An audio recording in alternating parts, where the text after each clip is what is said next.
Here we go then, the Chinese Grand Prix ready to go.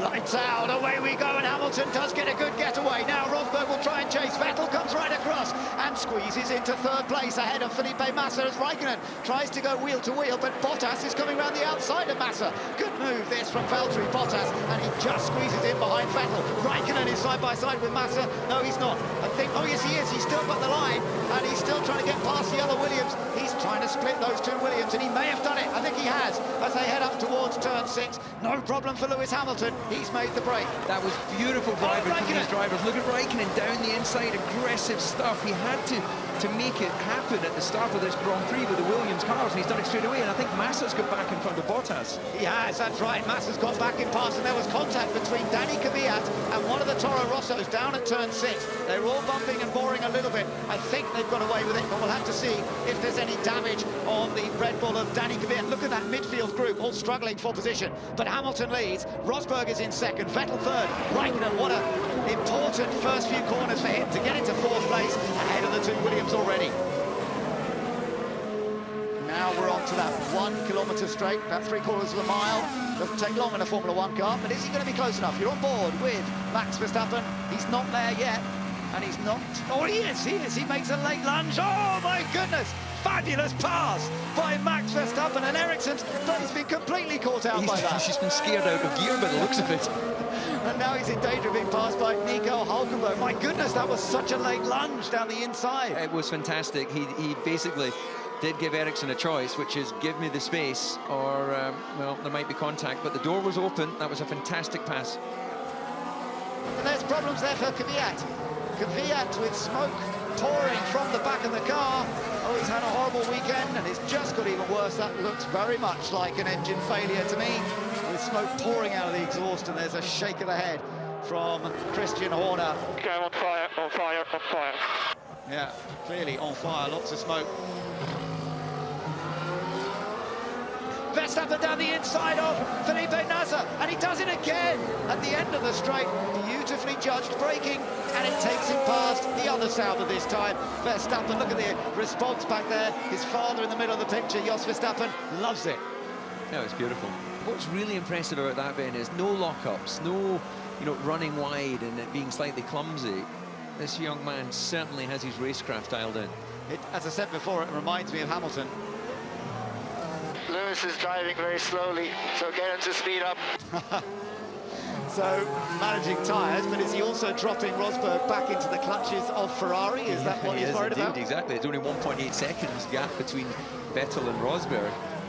Okay, Lewis, we maybe like to pick the pace up a little bit, so target 43.7. Well, Lewis did a 43.9 a moment ago. Let's see what his next lap is. He's usually very accurate, being able to give the team what they want. So they're looking after tyres, but they're also trying to manage that gap back to the Ferraris. But from Lewis's point of view, he wouldn't be too upset, of course, if a Ferrari got in between himself and Nico Rosberg, although I'm sure he wouldn't say that to the team, and it is a team effort after all as well. Hamilton in from the lead after really rocketing the last few laps. He has opened up a gap over Nico Rosberg. He goes on to the harder compound tyres. Again, it's a beautifully executed stop. 2.5 seconds. He's on his way, and he'll have quite a margin over his own teammate Rosberg. He is still behind Kimi Raikkonen as he comes out, because Raikkonen has not yet stopped. But Hamilton very much in the driving seat here as he rejoins. And he's got a little bit of a margin over his teammate Nico Rosberg, who's still trying to pull away from Sebastian Vettel, and it is doing so nearly a second a lap, in fact. Vettel in fourth then Massa is in fifth place, Bottas in sixth position, then Maldonado still running in seventh position. Oh, this is good, Kimi. Maldonado not Keep it up. running in seventh position. I spoke too soon. He is pointing the wrong way. And then, that's a pit in. Right, he's gone off at the pit entry. Even though there's no gravel track anymore, he's managed to get it wrong coming in the pits. He did that last year in practice and actually hit the barrier. Let's see what happened here.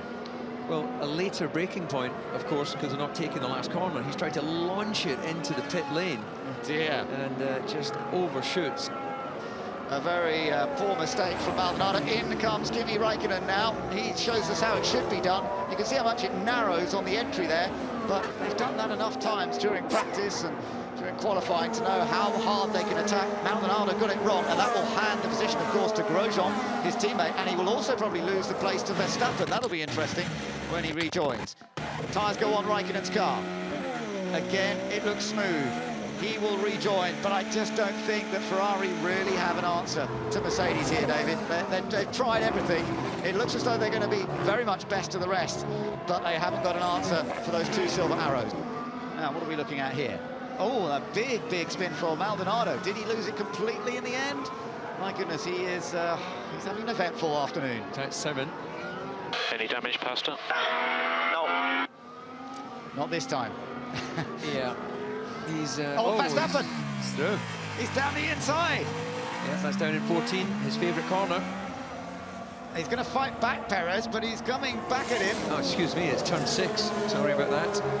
So he's caught him unawares. Yeah, he's mixing it up. Yeah, so trying a move elsewhere, and maybe that's caught Perez napping, and he's gone for the move down into the other hairpin at turn 6.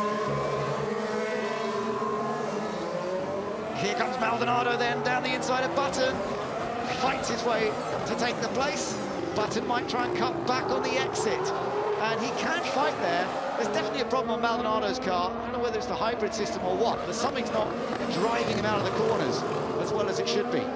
So now Alonso on Button, whereas while Button is still trying to get past Maldonado. Last time Alonso was very quick into turn 1. Button to the inside, no, he's contact! They hit and Alonso's past both of them. Button hit the back of Maldonado as Maldonado made a kind of slightly late move, I think. We'll have to take another look at it. But what a shame. Oh dear, oh dear. So Jensen with the DRS. You know, I don't think Pastor made a late change. I think that Jensen was hoping that maybe he would carry too much speed and leave the door open. See the contact there, put him around. Well, they're making decisions at 190 miles an hour as they enter that corner. We'll see what Eric Boullier thinks of that. That is Verstappen. That is Max Verstappen stopped on the start-finish line. Rear axle's locked, so it's more than likely a gearbox issue. Oh, what a shame. He was heading for 8th place and very useful points. This will bring Ericsson into the points now, but smoke pouring out of the cockpit of the Toro Rosso. Big puff of smoke, and then another puff of smoke. And then, as you said, David, it looks like a complete lock-up. There you go, handbrake's been pulled firmly on. They don't actually have a handbrake, of course, but when you suddenly lose any ability for the rear axle to turn, then that's disappointment, but another strong performance for Max. Safety car is on track, and it means that the race is going to finish under safety car conditions by the look of it, which is a great shame. We were just sizing up a little battle there for third, in particular between Vettel and Raikkonen. The Mercedes were well out in front. Lewis Hamilton comes through the final turn, and Lewis Hamilton wins the Chinese Grand Prix, the 4th time he's won this event. It's back-to-back victories, and he beats his teammate home in another 1-2 finish for Mercedes. Sebastian Vettel and Kimi Raikkonen, though, proving once again that Ferrari are a force to be reckoned with. 5th went to Felipe Massa, 6th to Valtteri Bottas for Williams, 7th, the first points of the season for Lotus, and the first points obviously for Romain Grosjean, who interestingly scored his first ever F1 points around this Shanghai circuit. Nasser finished 8th for Sauber, Ricciardo 9th in the end for Red Bull, and Ericsson scored the final point in the Sauber. He finished in 10th place, a lap down, but he finished in 10th.